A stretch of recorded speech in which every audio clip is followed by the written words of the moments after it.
ఈ మధ్యకాలంలో వచ్చే కేసెస్ ఏవి ఎక్కువగా వస్తుంటాయి, ఏవి ఎక్కువగా మీకు వస్తుంటాయి? అంత చేతులు ఎత్తేసిన కేసులు, సపోజ్ హెల్ప్లెస్ మా దగ్గరికి వస్తాయి. ఇప్పుడు రుమటైడ్ ఆర్థరైటిస్ ఉంటుంది. రుమటైడ్ ఆర్థరైటిస్ లో వాళ్ళు కార్టిజాన్ స్టెరాయిడ్స్ పెట్టుంటారు, ఇంకా వీక్ అయిపోయి కిడ్నీ ప్రాబ్లం వచ్చి వాళ్ళు వస్తారు రెఫరెన్స్ పెయిన్స్ తగ్గాలని చెప్పి. బ్యాక్ పెయిన్ లో lumbar spondylitis, disc prolapse, sciatica వాళ్ళు అట్లా నెంబర్ ఆఫ్ కేసెస్ వస్తాయి. సమస్యలకు 100% ట్రీట్మెంట్ గ్యారంటీ. 20 సంవత్సరాల ఎక్స్పీరియన్స్ కలిగిన అంతర్జాతీయ హోమియో వైద్యులు డాక్టర్ బెల్లంకొండ నాగేశ్వరరావు గారి ఆధ్వర్యంలో హోమియో ద్వారా 100% ట్రీట్మెంట్. For appointments 8121998560. మీ ఆరోగ్యం మా భరోసా. ఓం శ్రీమాత్రే నమః. నా పేరు మురళీధర శర్మ. నేను హైదరాబాద్ ఉప్పాలగూడలో ఉన్న మణికొండలో ఉన్నటువంటి గోల్డెన్ టెంపుల్ వద్ద నివాసం ఉంటుంటాం. గత వారం మనము వివాహం గురించిన ఒక ముఖ్యమైన అంశం గురించి తెలుసుకున్నాం. మన సనాతన ధర్మంలో, హిందూ సాంప్రదాయంలో వివాహానికి అత్యంత ప్రాధాన్యత ఉంది. ఆ వివాహానికి సంబంధించి ఏ గ్రహస్థితి ఏ విధంగా ఉంటుంది, ఉన్నప్పుడు వివాహం జరుగుతుంది. ఒకవేళ గ్రహస్థితి ఏదైనా తేడా ఉంటే వివాహాల్లో ఎలాంటి ఇబ్బందులు వస్తాయని తెలుసుకున్నాం. అయితే మన సాంప్రదాయంలో ఉన్నటువంటిది మరొకటి ప్రేమ వివాహం. ఈ ప్రేమ వివాహం అనేటువంటిది ఈరోజు కాదు, యుగ యుగాల నుంచి కూడా మనం శ్రీకృష్ణుడి చరిత్ర పరిశీలించినా కూడా, లేదా నలదమయంతుల చరిత్ర పరిశీలించినా కూడా మనకు ప్రేమ వివాహాలు అనేవి ఉన్నాయని తెలుస్తూ ఉంటుంది. అయితే ఈ మధ్యకాలంలో ఈ ప్రేమ వివాహాల్లో చాలా తేడాలు వచ్చేసి విపరీతంగా ప్రేమించడం అనేటువంటిది ఎంత ఎక్కువగా ఉంటుందో విడిపోవటం అనేది కూడా, ఘర్షణ పడడం అనేది కూడా అంతే ఎక్కువగా ఉంటుంది. అందువల్ల ఈ విషయం మీద మనము జాతకరీత్యా అంటే జ్యోతిష భాగాన్ని ఉపయోగించుకొని ఈ సమస్యకి ఏమైనా, ఈ ప్రేమలో ఎవరైతే ఉన్నారో వాళ్ళు ఈ సమస్యలు నిజంగా ఉందా, వాళ్ళకి ఉంటే దానికి ఎలాంటి పరిష్కారం తెలుసుకోవాలి, దానివల్ల వాళ్ళ జీవితం సుఖంగా ఉంటుంది అనేటువంటి విషయాన్ని నేను ఈరోజు చెప్పే ప్రయత్నం చేస్తామంటే, జ్యోతిషం ద్వారా అంటే జాతక చక్రాన్ని పరిశీలించుకొని ఈ ప్రేమ వివాహంలో ఏమైనా ఆటంకాలు ఉన్నాయా, అసలు ప్రేమ వివాహం వరకు వెళ్తారా, ఒకవేళ వెళ్తే వివాహం జరుగుతుందా, జరిగితే అది నిలబడుతుందా, అలా నిలబడకుండా విడిపోయే పరిస్థితి వస్తే ఏదైనా పరిష్కారం చేసుకోవచ్చా అనేటువంటి విషయాలు చెప్పే ప్రయత్నం చేస్తాను. స్థూలంగా మీకు ఈ వీడియో వినటం ద్వారా ఏ రాశి వాళ్లకు ఎలా దీన్ని చూసుకోవాలి అనేది తెలుస్తుంది. ముఖ్యంగా మనము ఈ ప్రేమ వివాహాన్ని గురించి పరిశీలించాల్సి వచ్చినప్పుడు గ్రహాల కారకత్వాలు మనకు ముఖ్యంగా తెలియాలి. ప్రేమ వివాహంలో 4 గ్రహాలు అత్యంత ప్రాధాన్యతను కలిగి ఉంటాయి. శుక్రుడు, కుజుడు. ఈ ఇద్దరు కూడా ప్రేమకు సంబంధించినంత వరకు, ప్రేమ వివాహాలకు సంబంధించినంత వరకు అత్యంత ప్రధాన భూమికను చేస్తారు. వీళ్ళిద్దరూ కాక గురువు కూడా, ఎందుకంటే వివాహకారకుడు కాబట్టి గురువు, ఆ గురువు యొక్క ప్రాధాన్యత కూడా ఈ ప్రేమ వివాహాల్లో ఉంటుంది. అలాగే చంద్రుడు మనఃకారకుడు. ఈ విధంగా ఈ 4 గ్రహాల యొక్క సమ్మేళనంతో, ఈ 4 గ్రహాల యొక్క సంయోగంతో మనము ఈ ప్రేమ వివాహాన్ని పరిశీలించుకోవాల్సి ఉంటుంది. అలాగే ప్రేమ వివాహాన్ని ప్రోత్సహించేటువంటి రాసుల్లో వృశ్చికము, మిథునము, మీనము. వృశ్చికము, మిథునము, మీనము అనేటువంటి ఈ 3 రాసులు కూడా ప్రాధాన్యతను కలిగి ఉంటాయి.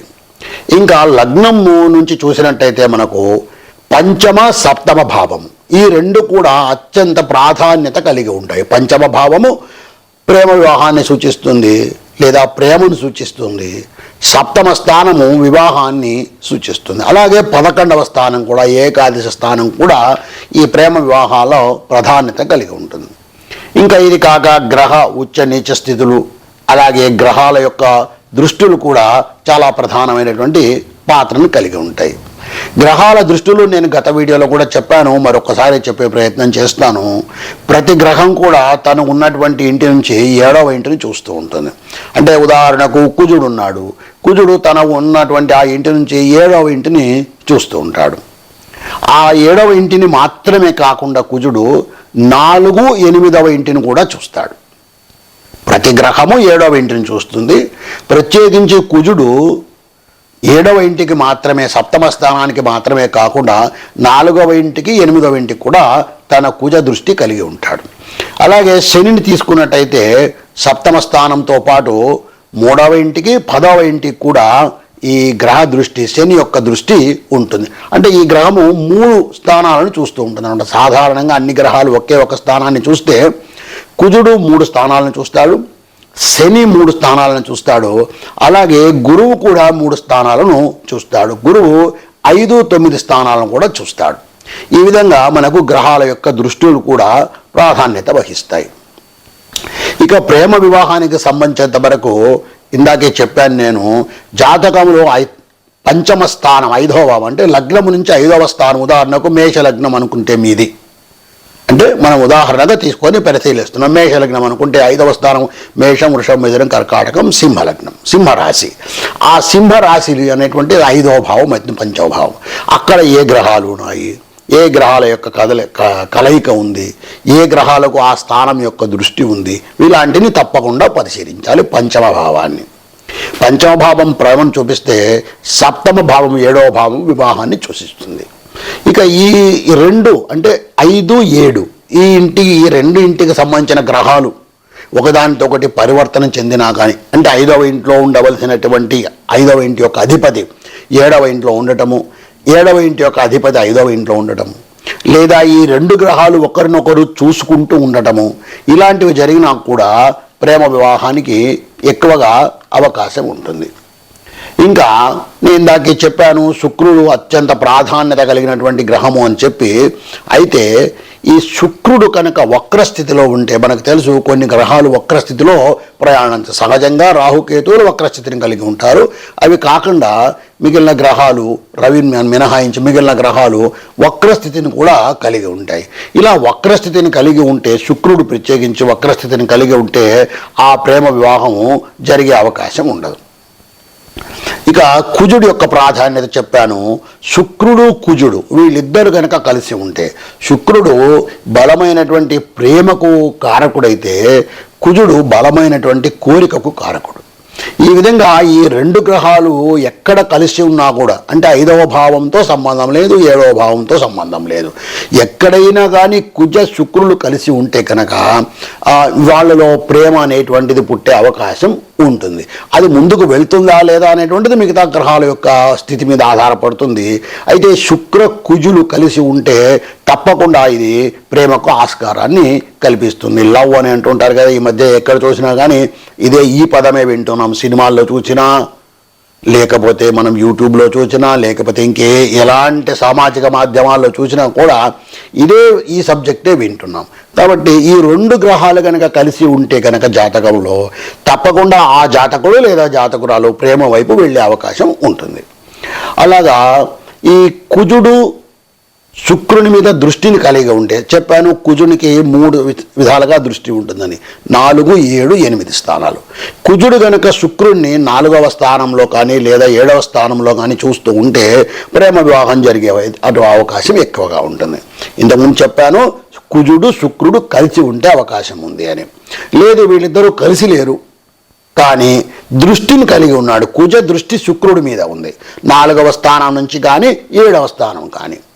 అలా కాకుండా 8వ స్థానాన్ని కనుక చూస్తూ ఉంటే అప్పుడు కూడా ప్రేమకు అవకాశం ఉంటుంది. కానీ ఆ ప్రేమ వివాహము జరిగే అవకాశము లేదా జరిగినా కూడా అది నిలబడే అవకాశము ఉండదన్నమాట. అంటే కుజ దృష్టి 4వ స్థానంలో ఉన్న శుక్రుడిపై కానీ లేదా 7వ స్థానంలో శుక్రుడు ఉంటే అక్కడ కానీ ఉంటే ఎటువంటి ఇబ్బంది ఉండదు, ప్రేమ వివాహం ముందుకు వెళ్ళే అవకాశం ఉంటుంది. అలాగా 8వ స్థానం వైపు కనుక దృష్టి ఉంటే, అంటే శుక్రుడు 8వ ఇంట ఉండి కుజుడు ఆ స్థానాన్ని చూస్తూ ఉంటే కనుక అప్పుడు ఈ వివాహం విడిపోయే అవకాశం ఉంటుంది. ఇంకా ఇదే కాకుండా మనము ఇప్పుడు లగ్నం గురించి చూసాం. ఏ కండిషన్స్ అయితే, ఏ నియమాలు అయితే మనం చూసామో ఒక లగ్నం నుంచి శుక్రుల యొక్క శుక్ర కుజ సంబంధాన్ని, అదే విధమైనటువంటి సంబంధాన్ని మనము అంశచక్రంలో కూడా, నవాంశ చక్రం అంటాం కదా, ఈ నవాంశ చక్రంలో కూడా పరిశీలించుకోవచ్చు. నవాంశ అనేది మరింత ఇంకా స్పష్టతనిచ్చేటువంటి అవకాశం ఉంటుంది, ప్రత్యేకించి ఈ వివాహాల విషయంలో. ఇక అంశచక్రంలో, నవాంశ చక్రంలో శుక్రుడు రవి కనుక కలిసి ఉంటే, నేను చెప్పాను కదా శుక్రుడు కుజుడు కలిసి ఉంటే ప్రేమ వివాహానికి దారితీస్తుందని. అలా కాకుండా నవాంశ చక్రంలో శుక్రుడు రవి కనుక కలిసి ఉంటే అది విడాకులకు కూడా దారితీసే అవకాశం ఉంటుంది. ఇంకా ఈ కుజ శుక్రులు కలిసి ఉన్నప్పుడు ఇక్కడ నవాంశ చక్రంలో, లగ్నంలో కాకుండా నవాంశ చక్రంలో కుజుడు శుక్రుడు కనుక కలిసి ఉంటే, అట్లాంటి జాతకుడు పురుష జాతకంలో కనుక ఉంటే ఆ జాతకుడు భార్యను నిర్లక్ష్యం చేయటము, ఇతర సంబంధాలు కలిగి ఉండే అవకాశం కూడా ఉంటుంది. ఎందువల్ల అంటే ఈ శుక్రుడు అనేటువంటి ప్రేమకారకుడు అవుతాడు, కుజుడు బలమైన కోరికకు కారకుడవుతాడు. వీళ్ళిద్దరూ కలిసి ఉన్నందువల్ల ఇలాంటి పరిస్థితులు ఏర్పడుతుంటాయి.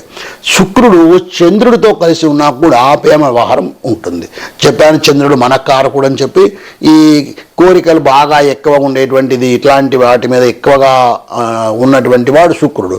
ఈ శుక్రుడు చంద్రుడు కనుక కలిసి ఉంటే మనసు నియంత్రణ లేకుండా ప్రేమ వివాహం వైపు వెళ్ళే అవకాశం ఉంటుంది.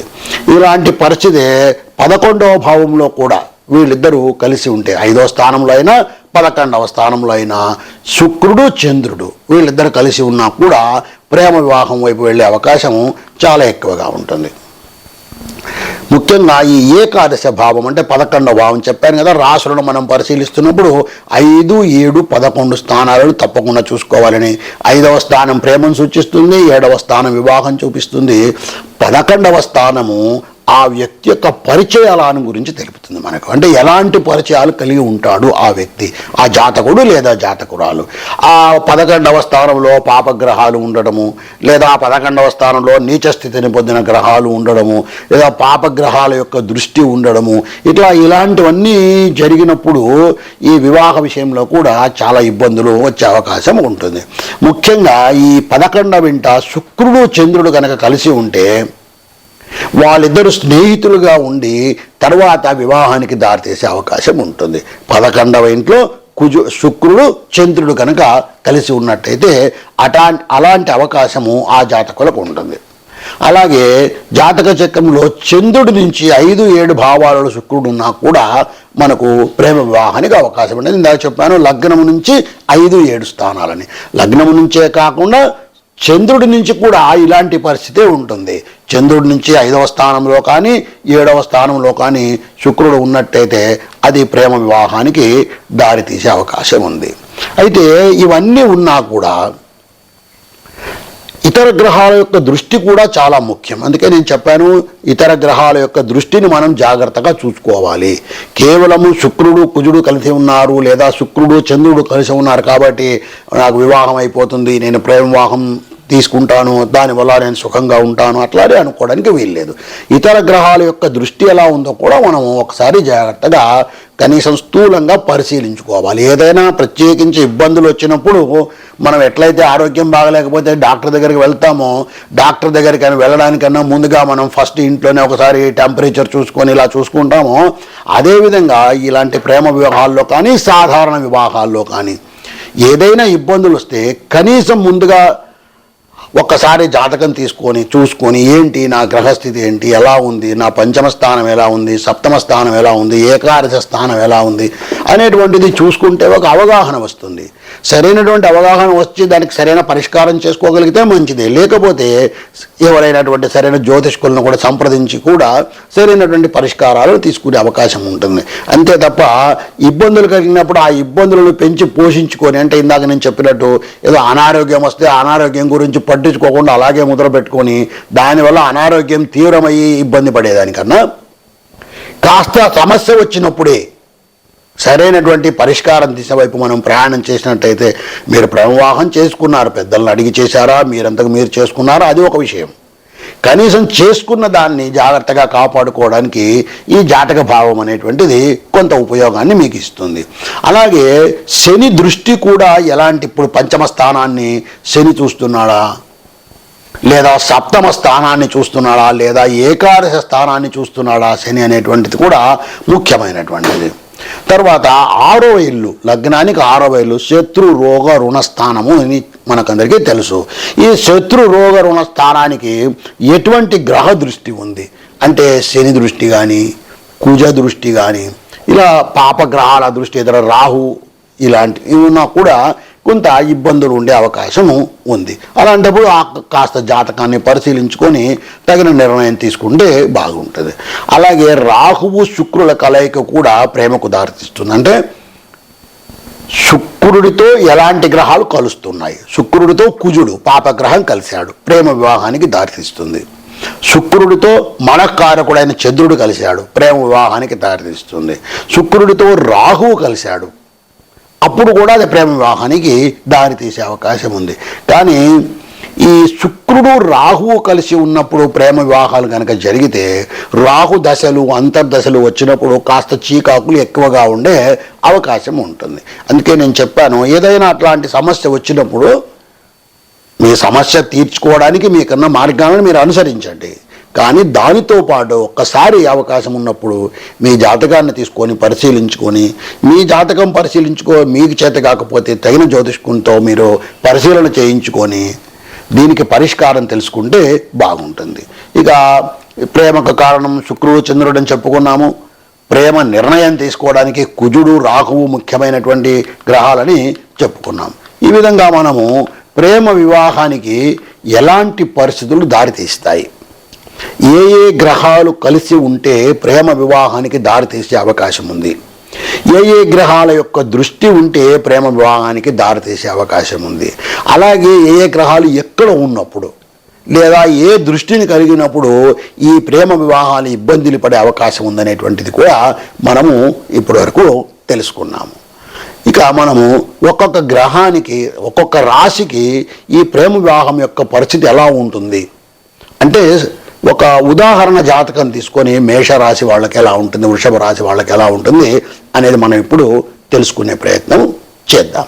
మనం ఇప్పుడు వృషభ లగ్న జాతకం అంటే వృషభ లగ్నంలో జన్మించినటువంటి ఒక జాతకుడు లేదా జాతకురాలను వాళ్ళ యొక్క జాతకాన్ని పరిశీలించి ఆ జాతకంలో ప్రేమ వివాహం జరగడానికి అవకాశం ఉందా, అసలు ఆ జాతకుడు ప్రేమ వైపు నడిచే అవకాశం ఉందా, ఉంటే వివాహం జరుగుతుందా, జరిగితే ఆ వివాహం నిలబడుతుందా అనేటువంటి విషయాన్ని ఒక మోడల్ హోరోస్కోప్ తీసుకొని మీకు చెప్పే ప్రయత్నం చేస్తాను. ఇది వృషభ లగ్న జాతకుడు. కాబట్టి మీరు ఇప్పుడు ఒక పేపరు పెన్ను తీసుకొని నేను చెప్పినటువంటి గ్రహస్థితిని రాసుకోండి. వృషభ లగ్నము, లగ్నంలో రవి బుధులు ఉన్నారు.